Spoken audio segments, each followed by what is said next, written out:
Namaste, Dhanava Pranam. By the instruction and grace of our spiritual master, Om Vishnu Pad Paramahamsa, Sripad Bhakti Madhava Puri Maharaj, we are here reading Srimad Bhagavatam. Om Namo Bhagavate Vasudevaya. Canto 3, the Status Quo.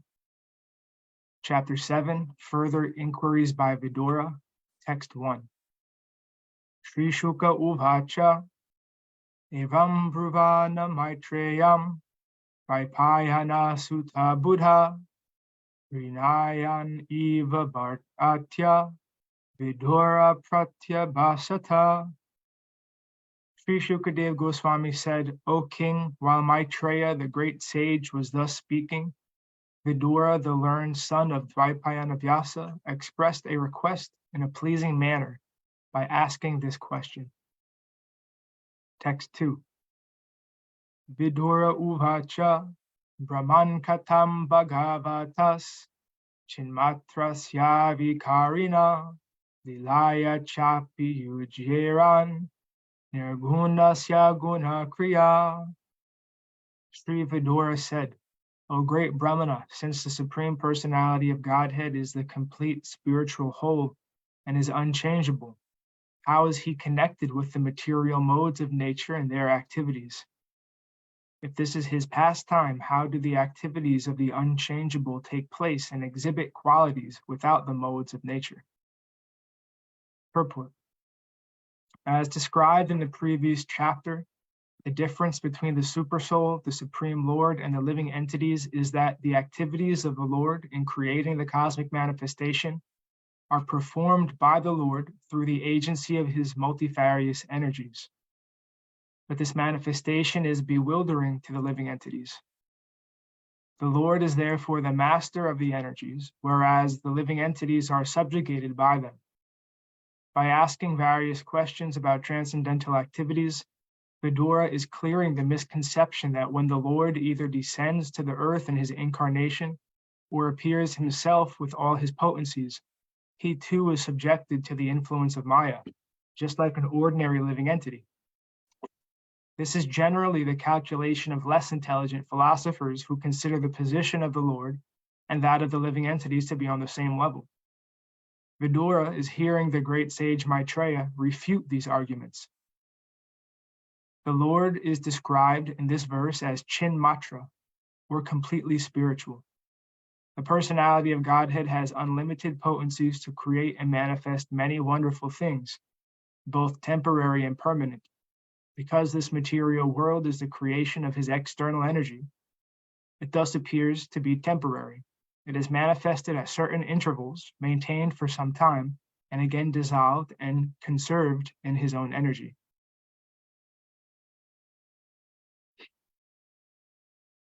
As described in Bhagavad Gita 8.19, Buddha Buddha Praliyate, but the creation of his internal potency, the spiritual world, is not a temporary manifestation, like the material world, but is eternal and full of transcendental knowledge, opulence, energy, strength, beauties, and glories.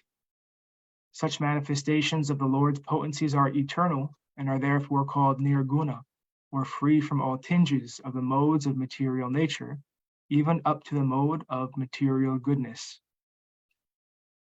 Dhanavat pranams. Devahuti Didi.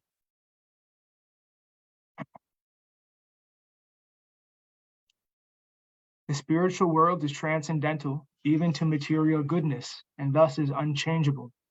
Since the Supreme Lord of such eternal and unchangeable qualities is never subjugated by anything like material influence, how can his activities and form be conceived to be under the influence of illusory Maya, as is the case with the living entities? A juggler or magician displays many wonders with his acts and arts. He can become a cow by his magical tactics. And yet he is not that cow. But at the same time, the cow displayed by the magician is not different from him. Similarly, the material potency is not different from the Lord because it is an emanation from him. But at the same time, that manifestation of potency is not the Supreme Lord. The Lord's transcendental knowledge and potency always remain the same. They do not change even when displayed in the material world. As stated in Bhagavad Gita, the Lord descends to the earth by his own internal potency, and therefore there is no question of his becoming materially contaminated, changed, or otherwise affected by the modes of material nature. The Lord is Saguna by his own internal potency, but at the same time, he is Nirguna, since he is not in touch with the material energy. The restrictions of the prison house are applicable to prisoners who are condemned by the king's law, but the king is never affected by such implications, although he may visit the prison house out of his good will. In the Vishnu Purana, the 6 opulences of the Lord are stated to be non-different from him. The opulence of transcendental knowledge, strength, opulence, potency, beauty, and renunciation are all identical with the personality of Godhead.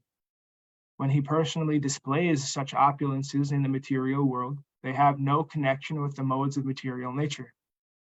The very word chinmatratva is the guarantee that the Lord's activities are always transcendental, even when displayed in the material world.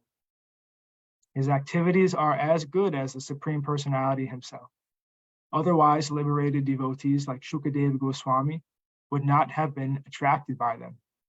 Vidura inquired how the Lord's activities can be in the modes of material nature, as is sometimes miscalculated by persons with a poor fund of knowledge. The inebriety of the material qualities is due to the difference between the material body and the spirit soul. The conditioned soul's activities are displayed through the medium of the modes of material nature and are therefore perverted in appearance.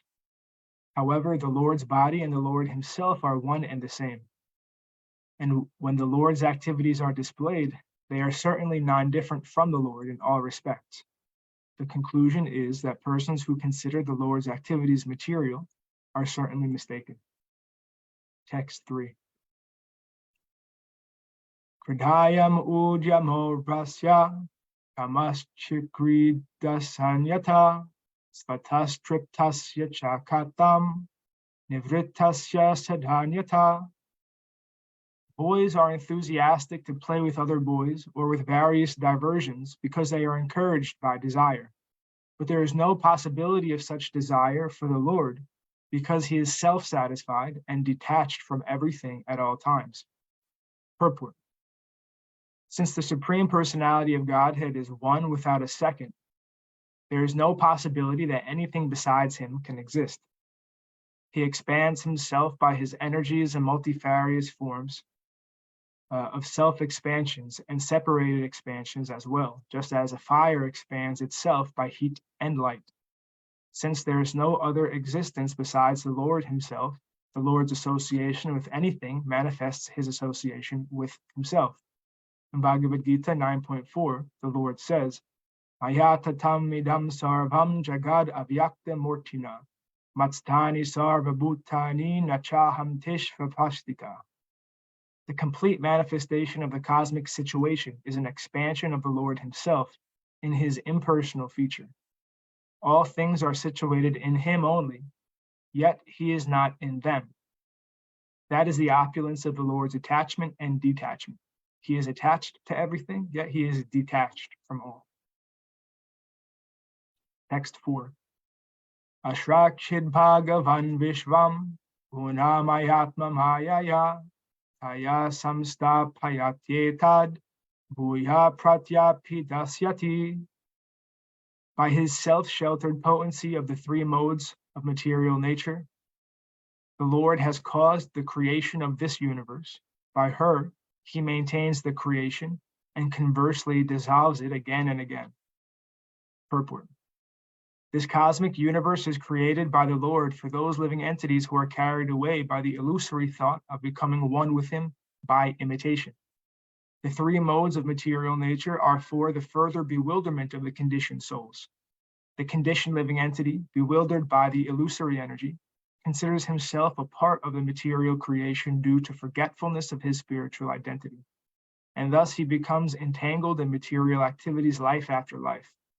This material world is not for the purpose of the Lord himself, but is for the conditioned souls who wanted to be controllers due to misuse of their God-gifted minute independence.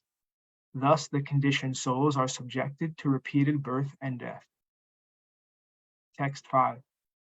Deshata kala toyo sav avastata svatonyata aviluptava bodhatma sayujitya jaya sayujyeta jaya katam.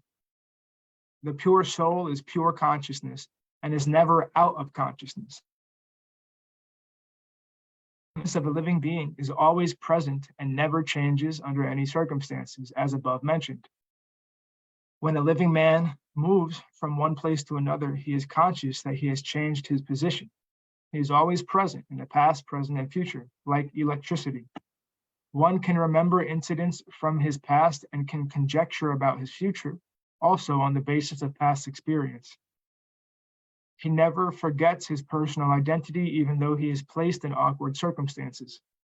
How then can the living entity become forgetful of his real identity as pure spirit soul and identify with matter, unless influenced by something beyond himself? The conclusion is that the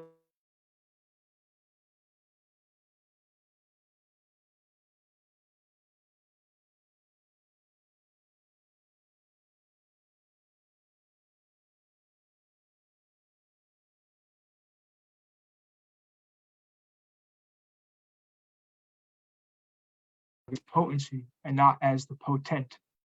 The potent can exhibit many potencies, but the potency cannot equal the potent at any stage. One potency may be overcome by another potency, but to the potent, all potencies are under control. The jiva potency, or the Kshetragya Shakti of the Lord, has the tendency to be overpowered by the external potency, avidya karma samgya. And in this way, he is placed in the awkward circumstance of material existence. The living entity cannot be forgetful of his real identity unless influenced by the avidya potency. Because the living entity is prone to the influence of the avidya potency, he can never equal the supreme potent. Text 6. Bhagavan eka evaisa sarva kshetresva sastita amusya dur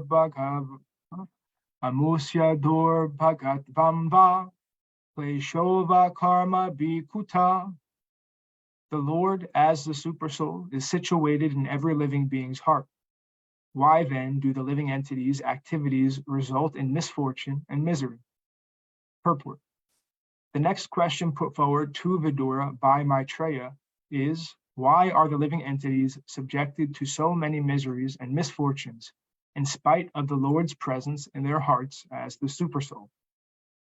The body is considered a fruitful tree, and the living entity and the Lord as Supersoul are like two birds seated in that tree. The individual soul is eating the fruit of the tree, but the Supersoul, the Lord, is witnessing the activities of the other bird. A citizen of the state may be in miseries for want of sufficient supervision by the state authority, but how can it be possible that a citizen suffers from other citizens while the chief of the state is personally present? From another point of view, it is understood that the jiva living entity is qualitatively one with the Lord, and thus his knowledge in the pure state of life cannot be covered by nescience, especially in the presence of the Supreme Lord. How then does the living entity become subjected to ignorance and covered by that influence of Maya? The Lord is the father and protector of every living entity, and he is known as the Bhuta Brit, or the maintainer of living entities. Why then should the living entity be subjected to so many sufferings and misfortunes? It should not be so, but actually we see that it happens everywhere. This question is thus put forward by Vidura for solution. Text 7. Etasmin me mano vidvan kidyate jnana sankate kana paranudo vibho.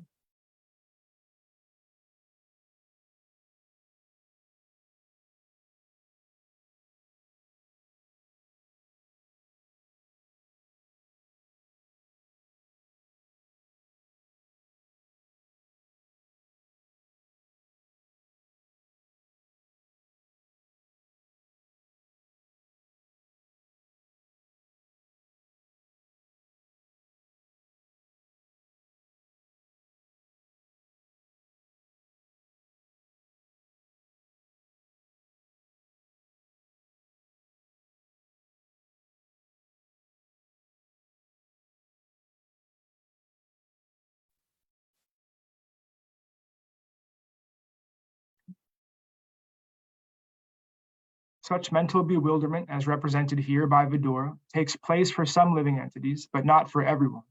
For if everyone were bewildered, there would be no possibility of a solution by higher personalities.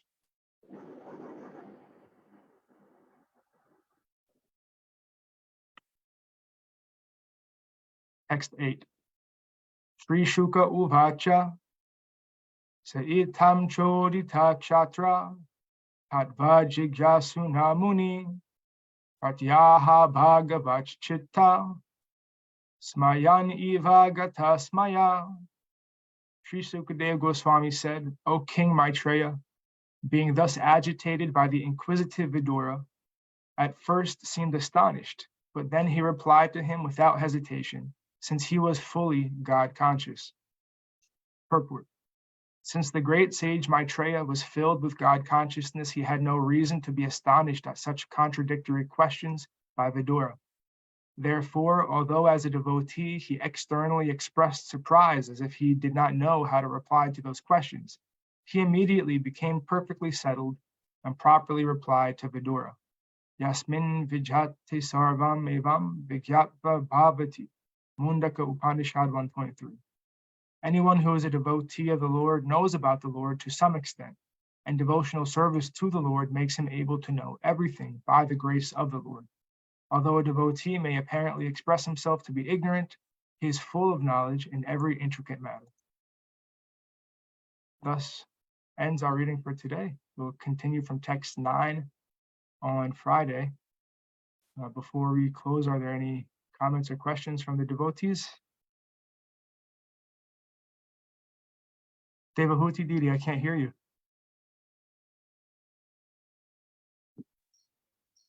Well, everywhere they keep mentioning pure devotee, pure devotee. So in one of this one they have told pure devotee Shukadev Goswami. Is there like pure devotee means how do they define pure devotees? Pure devotee means who is surrendered to Guru, who is fully surrendered to Guru. So surrendered to Guru means fully engaged in service. Can we call Prabhupada as pure devotee? Absolutely.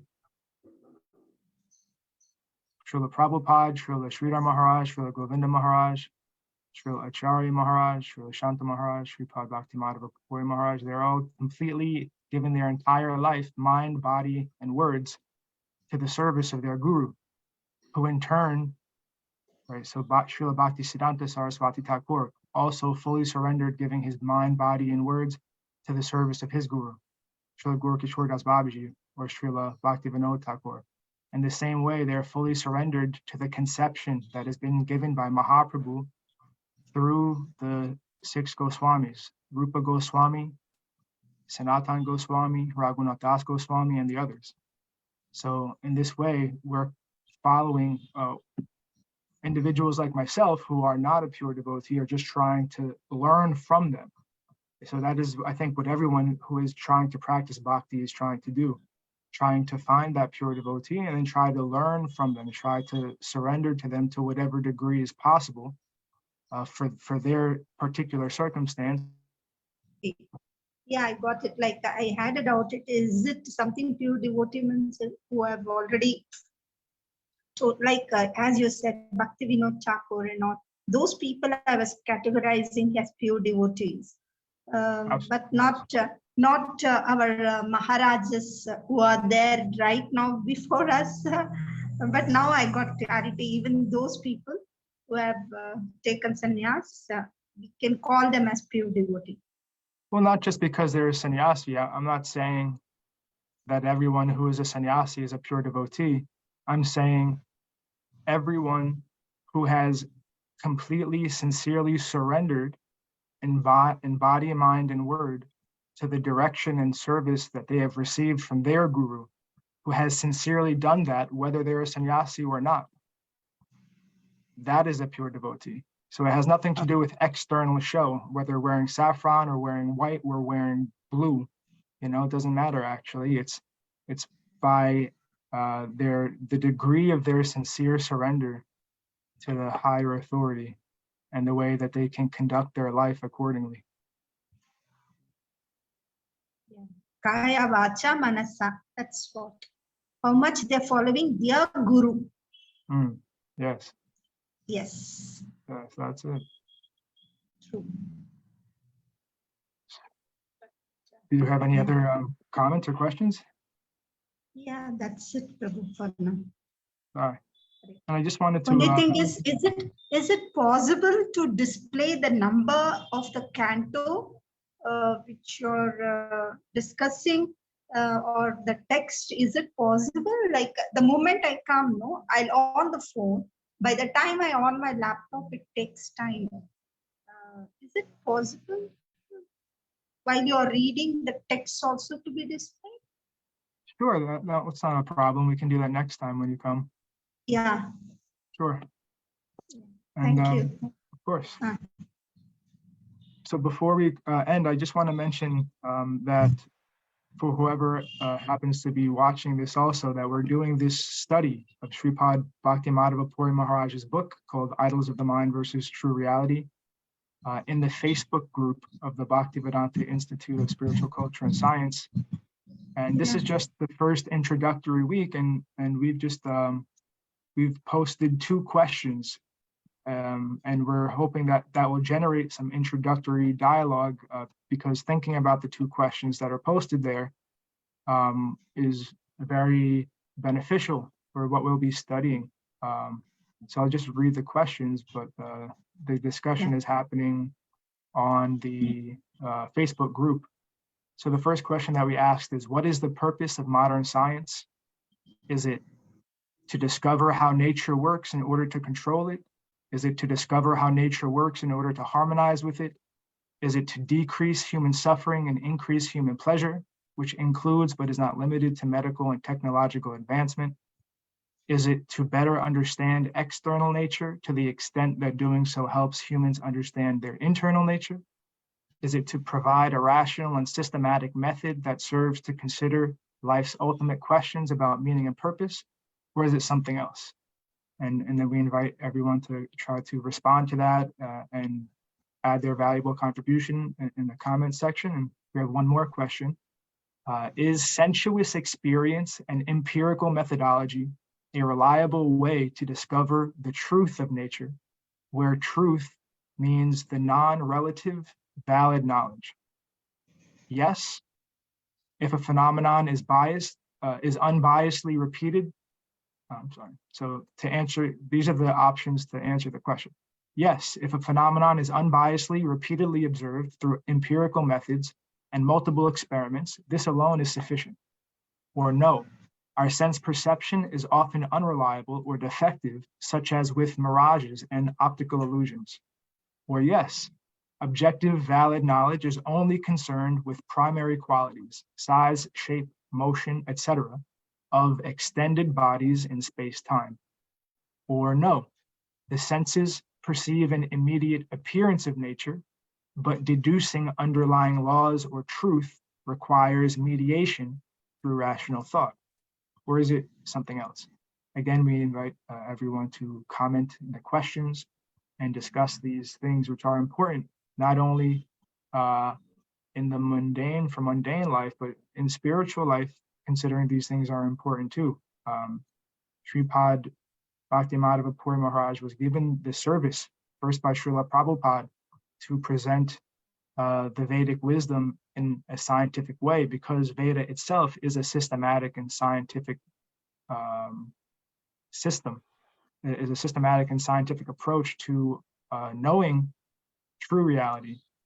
So Srila Sridhar Maharaj also encouraged this idea by discussing what is the Siddhanta of Bhakti, of Gaudiya Vaishnavism, as the subjective evolution of consciousness, how our consciousness is maturing or evolving from a very immature material state through a hierarchy of different spiritual realizations. And so these questions in this study that we're doing are aimed at that field of study. So anyway, all the details will be there in the group, and we're really going to get into some nice things. So we hope that everyone can participate. By the Yeah. grace of Sri Guru and Sri Guranga, hopefully we can do some small service. That's all.